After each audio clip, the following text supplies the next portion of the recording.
Ya, assalamualaikum warahmatullahi wabarakatuh. Untuk materi sosiologi hari ini akan Pak Rohim jelaskan. Kita akan membahas tentang tokoh sosiologi modern, juga satu lagi tentang perspektif sosiologi. Ya, mari kita lihat.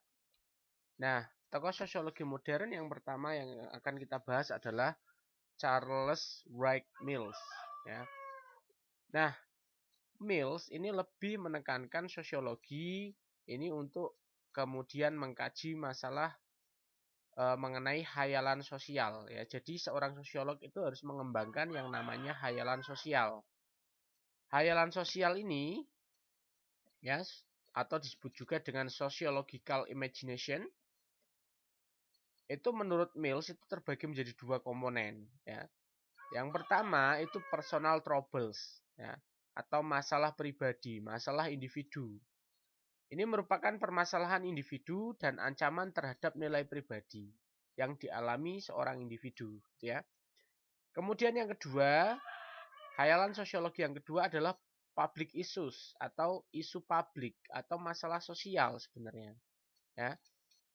Nah, ini merupakan isu-isu sosial di luar jangkauan individu dan bersifat umum, kemudian menyangkut banyak orang. Ya. Public issues ini lebih memerlukan kajian yang luas. Nah, sosiologi pada akhirnya lebih mengkaji public issues ini daripada personal troubles. Karena misalnya gini ya, ketika dalam suatu kota ada pengangguran cuma satu orang, itu menjadi personal troubles. Ya. Jadi penanggulangannya itu ya tergantung orang itu. Artinya sangat mudah penanggulangan pengangguran satu orang daripada misalnya dalam sebuah kota itu 50% menganggur misalnya itu sudah menjadi public issues. Nah, sosiologi kemudian fokusnya lebih cenderung ke sini ya. Walaupun memang ada untuk mengentaskan masalah tentang personal trouble juga, tetapi sosiologi pada akhirnya lebih menekankan pada untuk menangani masalah sosial yang sifatnya luas ya, dapat dipahami ya. Inilah yang disebut hayalan sosiologi atau sociological imagination menurut Wright Mills. Kemudian yang kedua, kita tokoh yang kedua ini juga akan kita bahas yaitu Peter L. Berger ya. Berger ini lebih menekankan kajian sosiologi disebut dengan istilah realitas sosial. Menurut Berger, sosiolog itu harus mampu menyingkap tabir dari sebuah fenomena sosial. Dari sebuah fenomena itu harus disingkap tabir di dalamnya ya. Misalnya ketika kita melihat masalah kemiskinan ya kan, kita juga harus melihat realitas di balik kemiskinan itu, apa penyebabnya ya kan. Bisa jadi kemiskinan itu ternyata struktural atau memang dari pemerintahnya yang membuat sebuah masyarakat itu miskin misalnya. Tapi walaupun demikian, seorang sosiolog itu harus tetap sesuai dengan kaidah-kaidah ilmiah. Dan dalam penelitiannya itu harus bersifat objektif, serta harus menghindari penilaian yang bersifat normatif atau mengutamakan norma gitu ya. Apa yang harusnya terjadi gitu ya, itu harus dikesampingkan. Tapi tetap harus melihat sebuah realitas di balik sebuah fenomena gitu ya. Yang berikutnya ada Pitirim A. Sorokin ya. Sorokin ini lebih melihat bahwa sosiologi ini harus melihat gejala hubungan atau pengaruh timbal balik antar berbagai gejala sosial. Ya, gejala sosial di sini maksudnya berarti misalnya ya gejala ekonomi dengan kependudukan misalnya atau politik dengan ekonomi, agama dengan politik ini merupakan gejala hubungan antar gejala-gejala sosial ya. Kalau kita lihat fenomena politik dengan fenomena ekonomi itu kan sosial misalnya. Terus kemudian hubungan timbal balik antara gejala sosial dan non sosial. Ya misalnya gejala geografis dengan sosial misalnya. Gejala geografis dengan ekonomi misalnya. Hubungan antara geografi dengan ekonomi, kemudian hubungan antara misalnya kalau sekarang biologis ya ketika terjadi wabah dengan gejala ekonomi misalnya. Nah, ini juga harus dikaji menggunakan perspektif atau pendekatan sosiologi.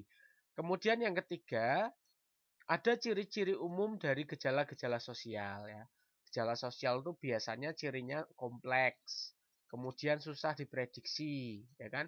Pasti terjadi dalam masyarakat. Nah, itu ciri-ciri umum gejala sosial.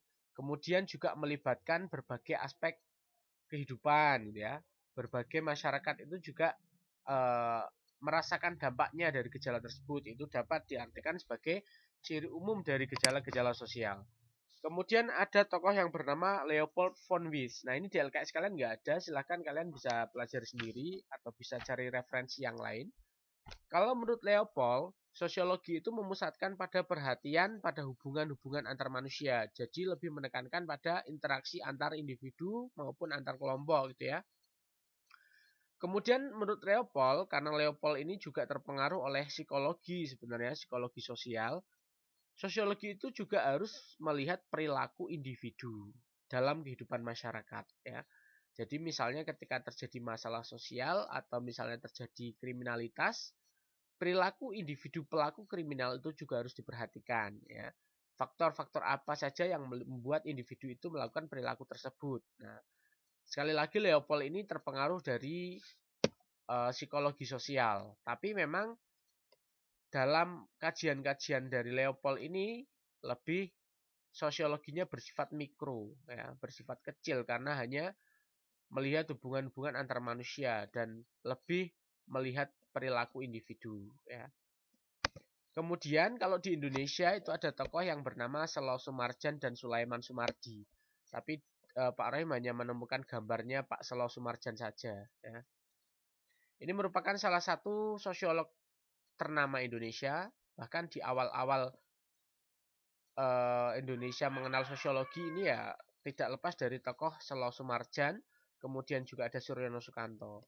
Tapi untuk hari ini kita membahas tentang Selo Sumarjan dulu.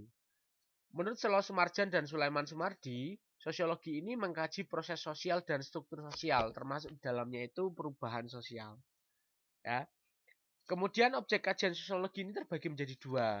Yang pertama objek material. Objek material ini kaitannya dengan materi apa yang kemudian dikaji sosiologi. Di dalamnya yaitu tentu saja gejala sosial, hubungan atau interaksi manusia gitu ya, yang saling mempengaruhi. Kemudian kehidupan sosial itu sendiri ini merupakan objek material, ya, materi yang dikaji sosiologi. Kemudian objek yang kedua itu ada objek formal. Ya. Objek formal ini lebih menekankan kepada masyarakat atau manusia itu sendiri sebagai sebuah makhluk yang bersifat sosial atau makhluk sosial gitu ya. Jadi kalau material itu gejala sosialnya, kalau objek material itu masyarakatnya gitu ya.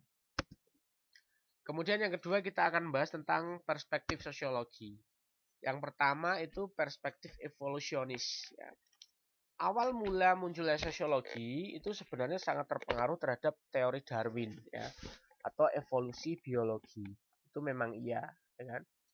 Bahkan bapak sosiologi dunia pun, Auguste Comte, itu kan dari teorinya itu perkembangan masyarakat dari tingkat teologis menuju tingkat positif, itu sangat terpengaruh dengan evolusi Darwin sebenarnya. Ada juga seorang tokoh yang bernama Herbert Spencer, itu juga sangat terpengaruh teori evolusi Darwin. Ya. Intinya dari perspektif evolusi itu menganggap bahwa masyarakat itu intinya tumbuh dan berkembang dari tahap yang paling sederhana menuju tahap yang paling kompleks. Ya, masyarakat itu bisa berkembang dari primitif sekali menuju modern. Ya, atau kalau menurut Herbert Spencer, ini Herbert Spencer, masyarakat itu tumbuh dari primitif, kemudian militan, kemudian modern atau industri, gitu ya. Nah, sama dengan yang dikemukakan oleh Auguste Comte. Nah, perspektif evolusi itu intinya melihat perkembangan-perkembangan masyarakat. Intinya itu, ya. Kemudian dalam sosiologi perspektif evolusionis ini merupakan perspektif paling awal dalam perkembangannya, ya. Awal mula teori-teori sosiologi berkembang ini terpengaruh sekali oleh teori evolusionis. Kemudian yang kedua ada teori interaksionis. Teori interaksionis ini tokohnya banyak tokoh modern ya. Seperti George Herbert Mead, kemudian Thomas gitu ya. Ini lebih menekankan pada interaksi antar individu ya kan. Terutama interaksi itu menggunakan simbol-simbol. Dalam hal ini misalnya bahasa. Bahasa sendiri itu kan simbol ya. Kemudian misalnya interaksi menggunakan simbol-simbol lain, misalnya bisa jadi misalnya bendera, atau kemudian kalau orang Jawa misalnya menyimbolkan sesuatu dengan apa gitu ya. Bendera kuning disimbolkan untuk menandai orang yang meninggal di tempat tersebut.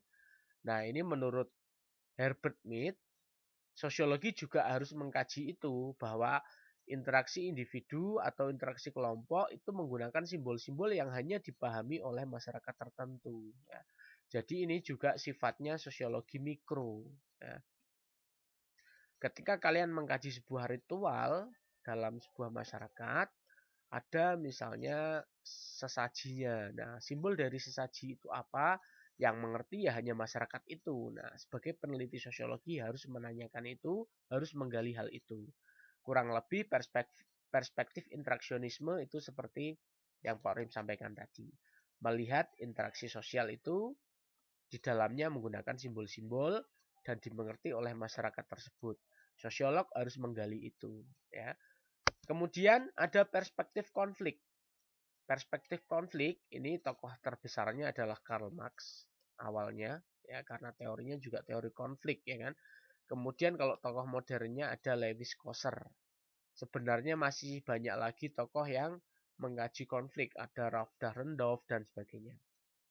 Intinya dari perspektif konflik itu menganggap masyarakat itu selalu dalam keadaan konflik, selalu dalam keadaan berubah, selalu dalam keadaan yang dinamis atau mempunyai dinamika. Ya. Bahkan dalam teori konflik ini lebih menekankan pada perubahan-perubahan yang terjadi itu pada dasarnya akibat konflik sosial. Ya.